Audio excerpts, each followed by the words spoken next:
જેટલો લોટ લીધો છે, ઘઉંનો ઝીણો લોટ છે, 1 વાટકી જેટલો મેં ગોળ લીધો છે અને 2 થી 3 ટેબલસ્પૂન જેટલું તેલ લીધું છે અને ઇલાયચી પાવડર લીધો છે. જરૂરિયાત પ્રમાણે પાણી. જો મારી પાસે ગોળ પેલો દેશી ગોળ છે એટલે મેં એ લીધો છે.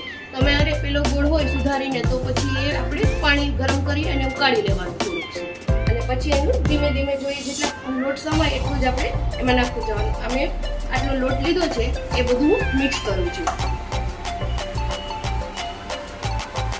એમાં આટલો હું આ બધો ગોળ નાખીશ. આજે ગળિયા થેપલા અત્યારે સાતમ કાલે સાતમ આવે છે તો એમાં બી સારા લાગે છે અને ગમે ત્યારે બી આપણે થેપલા કે કંઈ ખાવું હોય તો સારું લાગે છે. અને ભજીયા બી સારા બને છે.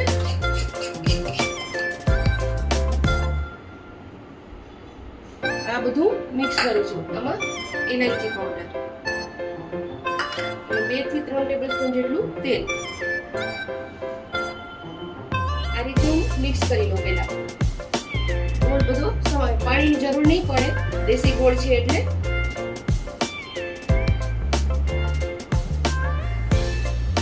આ ગરમ થેપલામાં બી ઘી લગાવીને સરસ લાગે છે અને ઠંડો થેપલો તો બહુ જ મસ્ત લાગે છે. ઠંડા થેપલામાં એકદમ થીણું ઘી લગાવવાનું, ઇલાયચીનો ફ્લેવર હોય એટલે બહુ જ સરસ લાગે છે.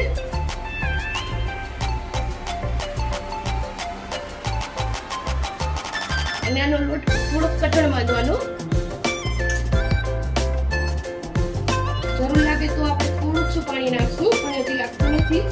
આ રીતે આપણે એકદમ મિક્સ કરી દઈશું. આ હું મિક્સ કરું છું. આ રીતે આપણો લોટ એકદમ મિક્સ થઈ ગયો છે. આમાં મને 2 થી 3 ટેબલસ્પૂન જેટલું પાણી લાગ્યું છે મિક્સ કરવા માટે. અને હવે એને આપણે આ રીતે વણવી લેવાનું છે.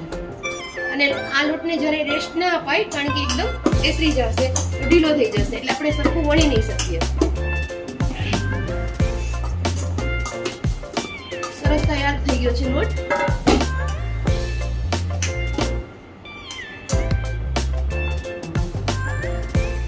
હવે આપણે એને વણવાનું ચાલુ કરીશું જ્યાં સુધીમાં હું તૈયાર છું. ગેસ ચાલુ કરી લીધો છે અને સ્લો ગેસ ઉપર આપણી તવી રાખી દીધી છે. તેને તપાવી લીધો છે.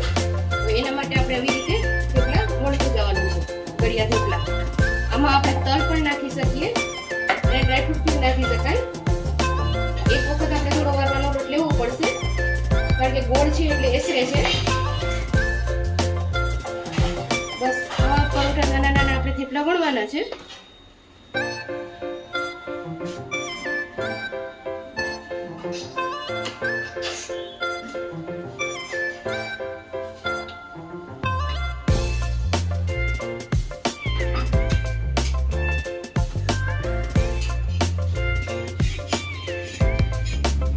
ધીમે ધીમે હળવા હાથે જ કરવાનું છે નહીં તો આ તૂટી જાય છે.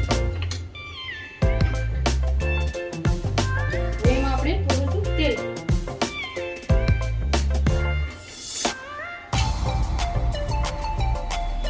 ઘી બે નાખી શકાય આપણે. પણ ઘી ઠંડુ થાય પછી મજા આવે છે.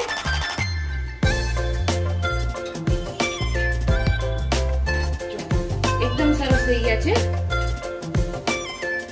લોટો મીડિયમ જ ફ્લેમ રાખવાની છે આપણે.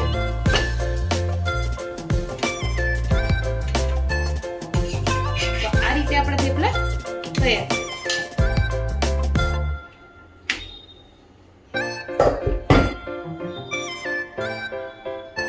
હું આ બનાવીને સર્વ કરું છું.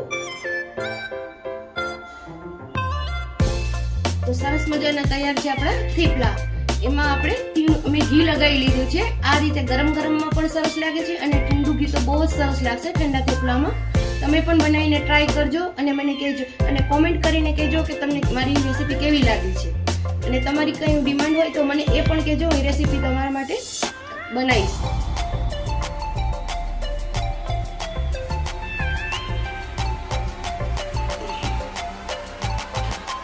તો આપણા થેપલા સરસ તૈયાર થઈ ગયા છે. જો તમને મારી રેસીપી પસંદ આવી હોય તો મારી ચેનલને લાઈક કરો, શેર કરો, સબસ્ક્રાઇબ કરો અને બધા બધાને જય શ્રી કૃષ્ણ. આ તો કાલે સાતમ માટે બહુ જ સરસ આઈટમ છે, બનાવવા જેવી છે. અને કાલે આપણે જે ભીંડાનું શાક બનાવ્યું હતું એ પણ આપણે બનાવીને રાખી શકીએ છીએ. બધાને જય શ્રી કૃષ્ણ.